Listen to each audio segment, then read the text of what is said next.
Bonsoir à tous et bienvenue dans votre journal. Ce soir, la rédaction accueille Michel Charpentier, président de l'association Les Naturalistes. Bonsoir. Bonsoir.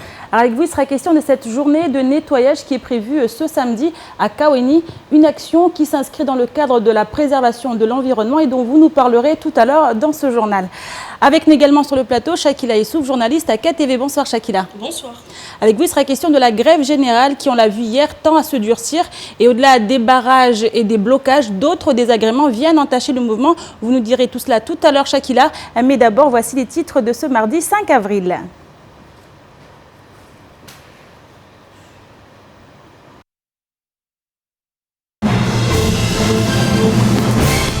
Ce 5e jour de grève aura été marqué par une nouvelle action de blocage du rond-point de Doujani, mais aussi et surtout par le soutien des élus à la grève. En effet, élus comme syndicats préparent un courrier qui sera défendu à Paris le 26 avril prochain par le président du conseil départemental. Explication. Comme hier, des débordements ont eu lieu en marge du mouvement de grève générale. À Dzoumogné ou encore Doujani, barrages, raquettes et affrontements avec les forces de l'ordre ont une nouvelle fois été de mise, faisant craindre le pire pour les prochains jours. Le département le plus pauvre de France et d'Europe subit de plein fouet une transition vers le droit commun mal préparée. À ce titre, depuis octobre 2015, un comité fiscalité et foncier a été créé afin d'en finir avec des impôts devenus confiscatoires. Une délégation se rendra ainsi prochainement à Paris pour réclamer une révision fiscale à Mayotte. Reportage. Et pour ouvrir cette édition, la grève générale qui continue. C'était aujourd'hui le 5e jour de mobilisation après les barrages qui ont paralysé une grande partie de l'île hier. Les grévistes ont donc décidé de remettre le couvert ce matin. Et pour ce faire, ils ont pris d'assaut le rond-point de Doujani, provoquant ainsi des embouteillages monstres. La colère des usagers de la route ne s'est pas fait attendre. Et entre manifestants et citoyens bloqués, le ton est parfois monté très haut. Un sujet signé Abbas Alidi, Pierre Bellucci et Leslie Limné. Ceux qui sont dans le privé, qu'est-ce que vous avez comme garantie? Mais attendez, c'est pour vous qu'on est là. Donc c'est pour nous. Soyons là tous ensemble. Et ayons la fierté de rester là, ensemble. Parce qu'on a tous à y gagner. Le ton est une nouvelle fois monté ce matin entre manifestants et usagers de la route bloqués par les barrages. Même si du côté des grévistes, la motivation ne faillit pas le moins du monde en ce qui concerne les velléités d'égalité réelle. La tension augmente parce qu'on est obligé de monter d'écran. Malheureusement, on a commencé un peu tard aujourd'hui, mais l'État a l'obligation de répondre à nos doléances, d'entendre la soif des Mahorais. Parce qu'on est assoiffé par les vrais droits. On n'a pas les mêmes droits que ceux qui sont régis par l'article 73, comme nous. Soit qu'on nous dit qu'on est régi vraiment par l'article 73 et tout va avec, soit on est régi par l'article 74 et tout va avec. Mais qu'on soit clair. Encore une fois, nombreux sont ceux qui soutiennent cette grève générale, mais ne comprennent pas les actions de blocage, à l'image de cet homme qui refuse de revivre 2011. Le gouvernement, entre vous et moi, ils s'en foutent, Mayotte. On leur dira ce qu'on voudra, Mayotte c'est une goutte d'eau dans l'océan. Ils ont aussi la Guadeloupe, la Martinique à gérer. Ils ont Saint-Pierre-et-Miquelon, ils ont la Réunion. Mayotte c'est trop petit pour que ça les intéresse. Ils s'en foutent tous. La preuve, monsieur le préfet, il fait quoi aujourd'hui? Il est où? Il n'est même pas sur les barrages. Personne ne s'occupe de nous, personne ne s'occupe des Mahorais. Donc c'est pas normal non plus, ça, cette histoire. Donc il faut que quelqu'un bouge. Effectivement, la grève, c'est ma foi, je ne cautionne pas, mais s'il faut en arriver par là, il faut passer par là, il faut passer par là. Mais bon, maintenant, je pense qu'il faudrait plutôt aller voir les gens à l'État ou dans la préfecture et séquestrer la préfecture. C'est tout. Je crois que 2011, ils n'ont pas compris ce qui s'est passé en 2011. Ils cherchent quoi? Du chômage? Ils veulent qu'il n'y ait plus de travail pour les Mahorais. Face au blocage, certains n'ont pu s'empêcher de sortir de leur gonds, rendant parfois les échanges houleux. Vous auriez vos enfants à l'hôpital, vous nous laisseriez passer. Parce que, non, moi j'ai pas envie que ma collègue qui travaille depuis 7h hier soir, qui recommence à travailler jusqu'à 7h, elle a envie de bosser. Moi aussi j'ai envie de bosser, tu vois. T'aurais des enfants, ils seraient à l'hôpital, je serais en train de les soigner, je suis en soins intensifs. Tu veux faire quoi? Vous me bloquez? Vous me dites que je peux passer, je peux pas passer. Vous laissez passer que les médecins? Vous laissez passer que les médecins? Vous croyez quoi? Les médecins, ils peuvent tout faire tout seuls. Vous croyez qu'ils peuvent travailler tout seuls? Sans les infirmiers, sans les radios, sans les cadres de santé, rien. Ils travaillent tout seuls. D'accord? Moi, je suis en pédiatrie, je travaille avec des enfants et vous me laissez pas passer. Il y a des urgentistes ici aussi. Vous allez voir, vous n'êtes jamais passé aux urgences. Jamais. Vous n'avez jamais eu besoin de soins aux urgences. Jamais. Ah mais moi aussi, je veux des solutions. Je veux pas des leçons. Arrêtez de nous donner des leçons chaque fois que vous voulez. Et on se nous dit arrêtez de nous donner des leçons. Les jours passent et les manifestants n'obtiennent toujours aucune réponse du gouvernement, donnant ainsi l'impression que seule la population fait les frais d'un mouvement que l'État continue d'ignorer. Et peu après 9 h, le barrage a été finalement levé. Les manifestants se sont alors dirigés vers le conseil départemental pour une nouvelle assemblée générale. L'occasion lors de ce rassemblement de faire un point sur ces 2 nouveaux jours de grève et sur la suite à donner au mouvement. En toute fin de matinée, les grévistes ont également pu rencontrer les élus du département qui semblent eux aussi soutenir le mouvement. Les explications dans ce sujet signées Abbas Salidi, Pierre Bellucci et Adèle Laurent. Après l'action du matin, les manifestants ont tous convergé vers l'hôtel du département. Arrivés sur place, ils ont tenu une assemblée générale afin de faire le bilan et d'envisager la suite du mouvement. En tout état de cause, je n'ai pas entendu les collègues, les grévistes souhaiter l'arrêt du mouvement. On se dit qu'effectivement, il faudra à la fois des actions et démontrer que nous sommes nombreux dans nos actions. Donc c'est un travail qui s'organise et qui va se monter. Il est clair que mercredi et jeudi, nous serons toujours en grève. Peu après l'AG, l'intersyndicale a rencontré plusieurs élus du département, avec notamment le président du conseil départemental, le président de l'association des maires ou encore le député Bouanali Saïd. Une rencontre qui a satisfait les représentants syndicaux qui se sont sentis écoutés et soutenus. On a convergé les idées. Globalement, nous sommes tous d'accord pour dire qu'il faut unir toutes les forces qui viennent des syndicalistes et aussi des élus, pour dire tous ensemble que nous voulons l'égalité réelle, nous voulons le droit commun, nous voulons l'application de l'article 73 de la Constitution. Donc globalement, nous sommes satisfaits de la rencontre et on va tout formaliser par écrit, on va s'adresser au gouvernement, au Premier ministre et je souhaite ce qu'il y ait par la suite une issue favorable et que le gouvernement fléchisse et accepte que Mayotte est département et que Mayotte est régie par l'article 73 et que Mayotte c'est le droit commun, Mayotte c'est pas l'exception, Mayotte c'est pas une colonie. Le député Bouanali Saïd, grand artisan de la grève contre la vie chère en 2011, va dans le sens des grévistes. Il souhaite, comme la plupart des élus locaux, que l'État prenne conscience du malaise social. Et cela passe avant tout par une union départementale. L'entretien qui a été, c'était d'abord que les syndicalistes présentaient leurs revendications et leur demande de créer une unité, si vous voulez, autour des revendications qui sont d'ailleurs légitimes. Je pense qu'à l'issue des échanges, on a tous été d'accord pour dire qu'il faut un écrit commun pour renforcer les rapports qui seront rédigés par les missionnaires qui avaient été dépêchés à Mayotte et que le ministère sente que Mayotte est unie derrière les revendications tant des conseillers départementaux que des élus locaux, des maires et des forces vives. Une rédaction commune sera faite dans les prochains jours et défendue par le président du conseil départemental lors de sa rencontre avec le Premier ministre prévue le 26 avril prochain à Paris. Aujourd'hui, syndicats comme élus se disent donc prêts à affronter un gouvernement qui continue encore et toujours à faire la sourde oreille, reprenant ainsi le fameux slogan « L'union fait la force ». Et en marge du blocage du rond-point de Doujani par les manifestants, de nombreux autres barrages ont été dressés ce matin. Comme hier, certaines personnes mal intentionnées ont profité de la grève pour semer la zizanie à Dzoumouéni Mtsahara, mais aussi à Doujani. Juste après la levée des barrages par les syndicalistes, des individus en ont profité pour affronter les forces de l'ordre. Plus de précisions dans ce reportage de Shakila Issouf et Leslie Vimné. Appelée en renfort suite au débordement, la brigade anticriminalité prend la direction du rond-point de Doujani où des jeunes caillassent une voiture de police municipale alors que les agents se trouvent à l'intérieur. L'un des témoins de la scène accepte de témoigner à visage caché.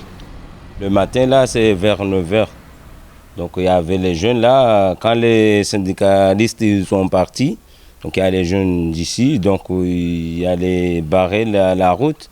Donc en plus, il y a les policiers municipaux qui étaient dans Doujani. Ils sortaient au rond-point. Donc il y a les jeunes là qui ont brisé les pare-brises de la 4x4 des policiers. Après, enfin, c'était trop tard en fait. Il y a déjà les jeunes, ils sont déjà partis. Donc il y a le policier dedans, et il était caché parce qu'ils n'étaient pas armés. En marge de la grève, des individus souvent mineurs ont une nouvelle fois profité des blocages pour racketter les automobilistes, brûler les poubelles et caillasser les forces de l'ordre. Les forces de l'ordre ont procédé à des interpellations et cette mère de famille se rend d'ailleurs au commissariat pour y récupérer son fils embarqué quelques minutes plus tôt.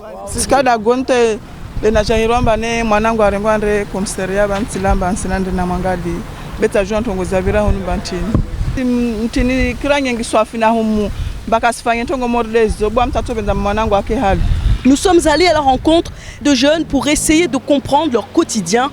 Nous faisons ainsi la rencontre de Ousni, un jeune dont la vie est faite d'errance, comme celle de centaines de jeunes du département. Quand j'avais 14 ans, 13, 15, j'ai vu tant de trucs, j'avais plein de potes, ils sont tous en prix. Est-ce que j'attendais des vols ou des trucs qu'ils ont tabassé quelqu'un? Ouais, j'y étais cette vie-là. Pas maintenant. Là, je suis dans un vide galère parce que si ma mère elle est loin de moi, je suis dans la route, quoi, tu vois, sur la route. Et j'ai rien à faire, je dors dans la rue. Laissé pour compte et abandonné depuis tant d'années, une partie de la jeunesse est aujourd'hui hors de contrôle du cadre sociétal. En marge de cette grève, les problèmes les plus profonds du département semblent ainsi ressurgir, car à force de refuser de combattre le mal par la racine, on finit par en subir les conséquences.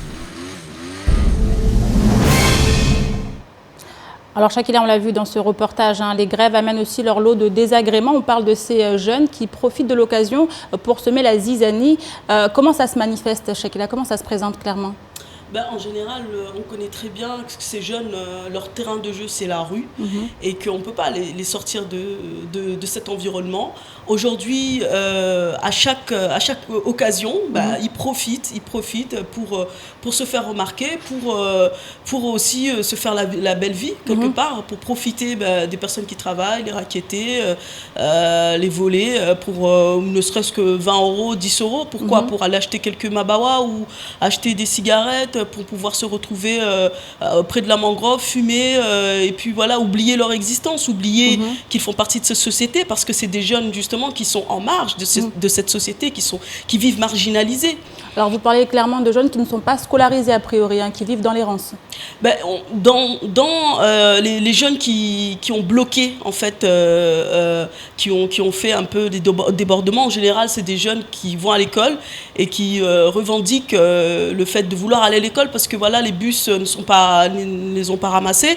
Donc voilà, ça prétexte à faire du bordel. Et juste derrière, on a d'autres jeunes qui ne vont pas à l'école, qui n'ont rien à faire, qui tournent dans les environs, dans les zones toute la journée et qui profitent de ces occasions-là pour voler un téléphone, arracher un sac, pour dans l'espoir peut-être le revendre ou dans le sac retrouver de l'argent et pouvoir acheter des cigarettes ou même acheter son chimique.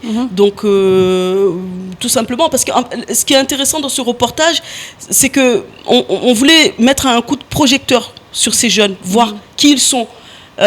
c'est quoi leur vie quotidienne. On entend ce jeune Ousni dans ce reportage qui raconte un peu sa vie quotidienne en expliquant que il vit un peu partout, il dort dehors dans la rue, il y a l'absence de sa mère aussi qui pèse lourd et qui fait que voilà, un enfant qui n'a pas sa mère présente, qui n'a pas d'amour tout simplement, vit dehors, vit comme les chiens tout simplement. Et ce qui est intéressant aussi, c'est comme ça que le sujet finit, c'est qu'on se dit, mais quand est-ce qu'on va se poser les questions, quand est-ce qu'on va attaquer le mal à la racine, sachant que ces jeunes qui sont en marge de cette société et qui font à chaque fois qui caillassent les voitures, et quand est-ce qu'on va vraiment s'intéresser à eux, parce que quand on va vers eux, ils veulent parler, ils sont contents qu'on s'intéresse à eux. La problématique est là, c'est que jusqu'à quand on va fermer les yeux sur cette jeunesse, ces jeunes qui vivent marginalisés. Alors, on a aussi le rôle des parents qui est important. Shakila, on a vu ce jeune Ousni qui n'a pas de parents, qui n'a pas de proches, mais un autre jeune dont la maman a été appelée pour aller récupérer son enfant au commissariat. Exactement.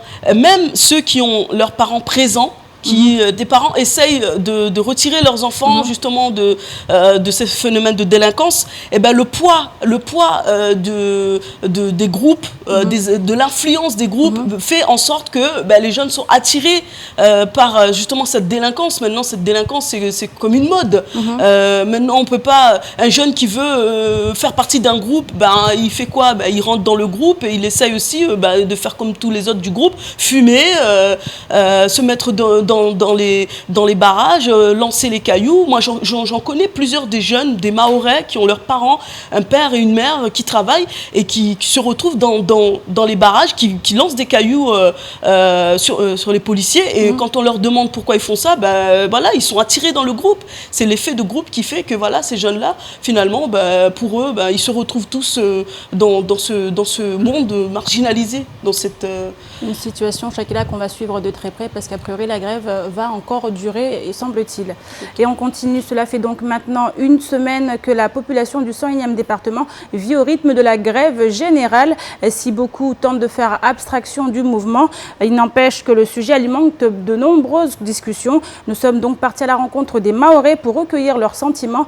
Et si pour beaucoup le mouvement, il est vrai que le mouvement est justifié quant au fond, puisque aujourd'hui, a priori, à Mayotte, pour eux, rien ne va. Il reste encore à savoir qu'en est-il de l'intérêt même du mouvement. Un reportage Shakila Issouf et Leslie Vimné. Les habitants qui sont les premiers à subir les désagréments de la grève ont des avis différents sur son intérêt et forcé de constater que pour le moment, la solidarité fait défaut à un mouvement qui peine à rassembler très large. Étant donné que j'ai vécu un peu à l'extérieur, quand il y avait des grèves, c'était toute la population qui sortait dans la rue et non que les syndicats.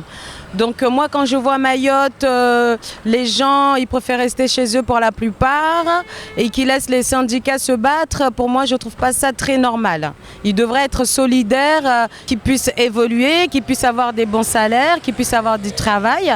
Mais c'est vrai que ce qui est un peu gênant, c'est que le fait de fermer les routes, il y a plein de personnes qui ne peuvent pas aller travailler, qui restent bloquées. Et ça, c'est vrai que c'est un peu problématique.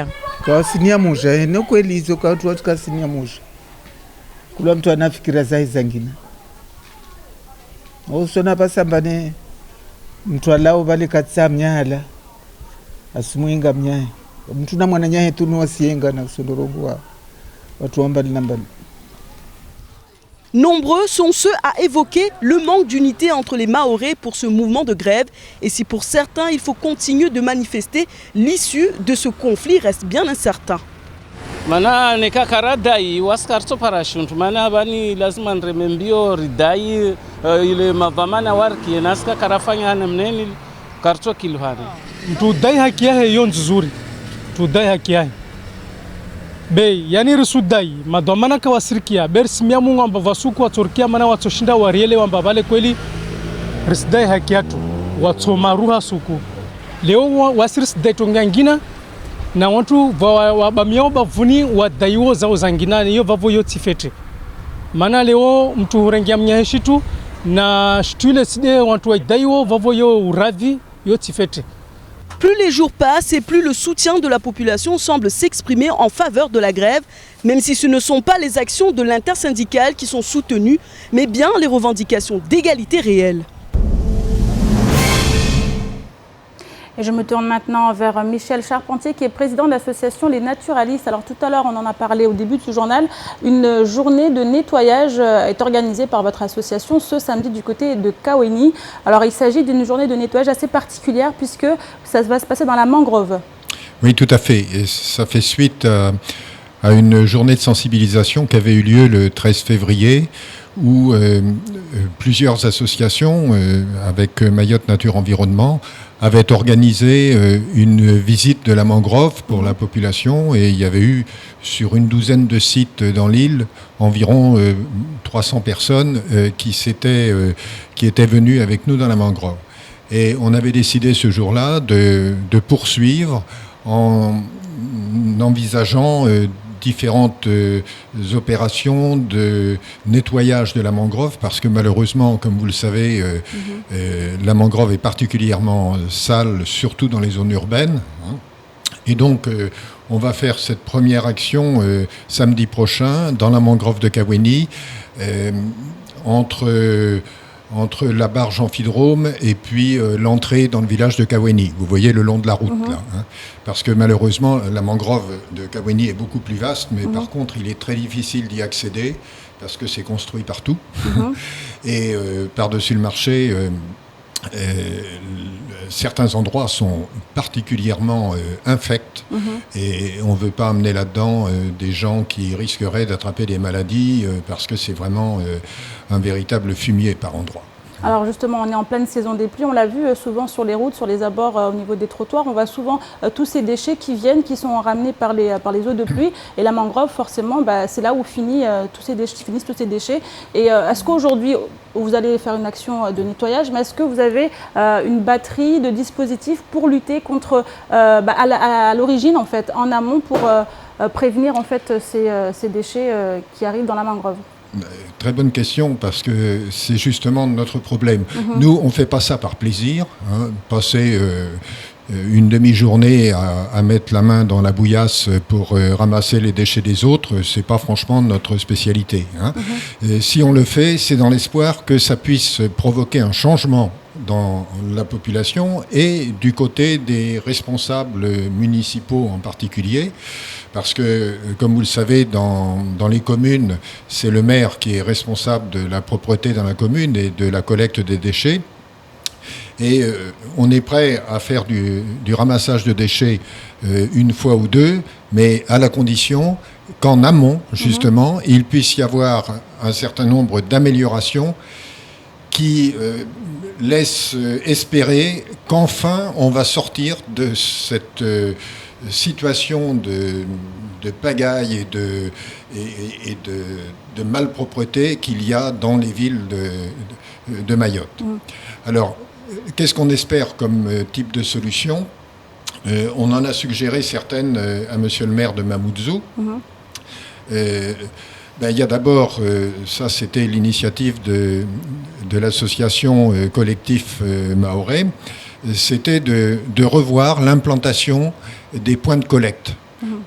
Eux, ils sont bien implantés à Kaweni, cette association-là, et ils disent il y a des endroits où il faudrait qu'il y ait des conteneurs, et il y en a d'autres où ça ne sert pas à grand-chose. Donc, à revoir avec cette association, et je pense que ça ne pose pas de problème particulier. Il y a aussi d'autres initiatives qui peuvent être prises, c'est que la municipalité, encore une fois, dont c'est la responsabilité, puisse sensibiliser la population sur le fait que de jeter des déchets n'importe où, c'est un délit.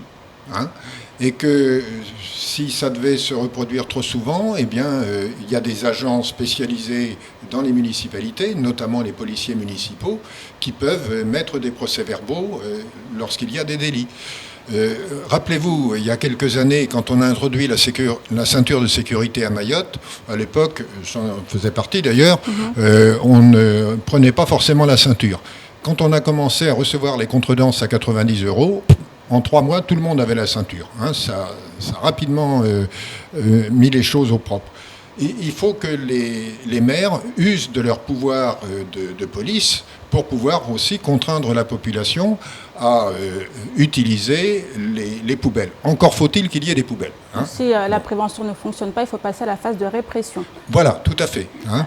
Merci. Il faut dire d'ailleurs que la municipalité de Mamoudzou, jusqu'à présent, a fait déjà un certain nombre de choses. Par exemple, vous avez pu remarquer qu'il y a ce qu'on appelle des corbeilles urbaines ou des poubelles urbaines, des sortes de gros cylindres là, qui sont souvent fixés sur les poteaux électriques de couleur bleu marine. Ça ne se voit pas trop, mais c'est quand même très pratique et très efficace, où on peut jeter un papier gras ou je ne sais pas quoi, un mouchoir ou des choses comme ça, sans avoir à le jeter sur le trottoir.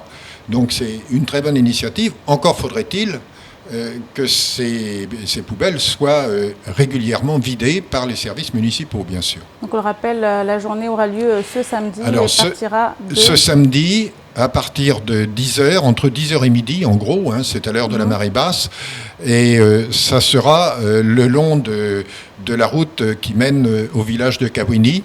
Et il y a aussi une chose qu'on a demandé au maire, c'est que, vous savez, il y a des vendeurs de fripes là, qui sont installés dans la mangrove. Ils n'ont rien à faire ici et on demande au maire de faire en sorte que ces gens-là partent et laissent la mangrove et que la mangrove ne soit pas un endroit de petit commerce plus ou moins régulier. Merci beaucoup Michel Charpentier. Je rappelle que vous êtes le président de l'association Les Naturalistes. Merci. Passage à tabac d'un voleur à Cavani ou encore le droit de retrait des enseignants au collège K2. C'est également dans l'actualité de ce mardi 5 avril. Les précisions dans l'actualité en bref. Nous l'évoquions hier, les habitants de Cavani-Mtsapéré ont manifesté dimanche matin pour que la délinquance cesse dans leur quartier. Près de 150 personnes ont ainsi défilé avec la ferme intention de ne plus se laisser faire. Mais certains délinquants ne reculent devant rien et n'ont en aucun cas entendu le message. C'est ainsi qu'un jeune de la zone s'en est pris hier matin à une passante pour lui arracher son sac à main du côté de Mbalamanga-Mtsapéré. Le malfrat n'a cependant pas pu aller bien loin et a été intercepté par les riverains qui l'ont sévèrement corrigé. Il a ensuite été remis aux forces de l'ordre qui l'ont pris en charge et l'ont conduit au commissariat de police. Il n'aura donc pas fallu attendre longtemps pour que la population passe des paroles aux actes. Et cela ne pourrait être qu'un début. Les enseignants du collège de Kaweni 2 exerceront leur droit de retrait mercredi 6 avril 2016. Suite à une énième agression d'un professeur dans l'enceinte de l'établissement et à une série d'agressions, de vols et d'infractions, l'équipe enseignante a décidé de débrayer. Un tract envoyé à la presse parle ainsi d'une intrusion de jeunes armés de couteaux dans la cour, caillassage à répétition, vol de et dans les véhicules, cambriolage hebdomadaire avec vol de tous les ordinateurs, vandalisme quotidien, raquettes des élèves, bref, la liste est longue. La situation se dégrade et les moyens diminuent. Les enseignants souhaitent donc que des mesures soient prises rapidement pour garantir la sécurité des élèves et du personnel. Ils réclament ainsi un poste de CPE en plus, 5 postes AED, la présence de gendarmes à l'entrée et à la sortie des élèves, terminant leur tract en ces termes: stop au désengagement de l'État. Dans le feuilleton pour l'élection du président de l'intercommunalité du Sud, Ismail Amdereman Saeva, premier adjoint du maire de Chirongui, vient de convoquer le conseil communautaire pour ce samedi 9 avril à 9h. Un rendez-vous très important quand on sait que le bureau doit être constitué avant le 15 avril au risque de voir s'envoler les dotations de l'État, indispensables au fonctionnement de ces communautés de communes. Seront ainsi à l'ordre du conseil les délégations de pouvoir accordées au président, le débat d'orientation budgétaire 2016 ou encore les indemnités des élus communautaires. Mais avant cela, il faudra voter pour le président et rien ne dit que les élus communautaires retrouveront raison. En effet, le fiasco des 2 derniers conseils communautaires est encore dans toutes les têtes, d'autant que 2 conseillers de Bandrélé, élus lors d'un second scrutin jugé illégitime, continuent encore et toujours de poser problème. Affaire à suivre ce samedi. Et à noter que le lycée professionnel de Kaweni exercera également son droit de retrait mercredi pour des raisons similaires au collège de Kaweni 2. Et enfin, selon les statistiques de l'INSEE, à Mayotte, 84% de la population vit sous le seuil national de pauvreté, tandis que le revenu par habitant est environ 4 fois plus faible que celui du niveau national. Ajoutez à cela l'application de la fiscalité de droit commun, autant dire que pour les Mahorais, la situation est devenue invivable. Alors pour protester contre cette fiscalité pour le moins asphyxiante et confiscatoire, un collectif a été créé avec à sa tête Chiaboudine Ben Youssouf. Les explications avec Adèle Laurent. Le collectif n'a pas attendu la restitution de l'étude sur la fiscalité réalisée par la Cour des comptes pour essayer de trouver des solutions à ce problème. Ils ont ainsi monté un dossier à l'intention de l'État dans lequel ils demandent notamment une accélération du processus de régularisation foncière, mais aussi une cohérence et une équité dans la répartition de l'assiette fiscale, en prenant en compte les réalités notamment culturelles de Mayotte. Le cadastre fiscal n'étant pas terminé, 10% seulement, ou moins de 10% de la population paye, ce qui fait que voilà, ils se retrouvent avec des sommes astronomiques qu'ils ne peuvent pas assumer. La population n'est pas en capacité de payer, mais ne refuse pas de payer. Des gens qui habitent, qui ont quasiment les mêmes des situations presque similaires, qui sont dans un même quartier, ils ne payent pas du tout de la même manière. Donc on souhaiterait, c'est sûr que, ne serait-ce que sur ce point-là, qu'il y ait une cohérence dans cette assiette fiscale. Nous demandons une dérogation sur 30 ans, comme ça a pu se faire un petit peu ailleurs, pour ne pas citer l'île de la Corse. En effet, la Corse bénéficie de longue date d'un statut fiscal dérogatoire, motivé par son insularité. Pour compenser le manque à gagner pour les collectivités corses, la loi de 1994 a instauré divers prélèvements sur les recettes de l'État au profit des dites collectivités. La demande d'une fiscalité dérogatoire de 30 ans pour Mayotte est donc légitime. Et ce collectif travaille dans le but de présenter cette demande à l'État. La première étape a été de lancer en novembre dernier une pétition contre la fiscalité confiscatoire exercée à Mayotte. Celle-ci a récolté plus de 15 500 signatures. Le collectif passe actuellement à la seconde phase et va se rendre en métropole afin de défendre cette cause. Nous essayons d'avoir des rendez-vous au niveau des différents ministères, aussi bien au ministère des Finances qu'au ministère au Premier ministre. Nous, notre rôle, c'est faire un travail de lobbying. Donc nous allons essayer de toucher tout le monde dès que notre délégation sera prête, parce que j'ai cru comprendre que les élus sont reçus par le Premier ministre le 26 de ce mois.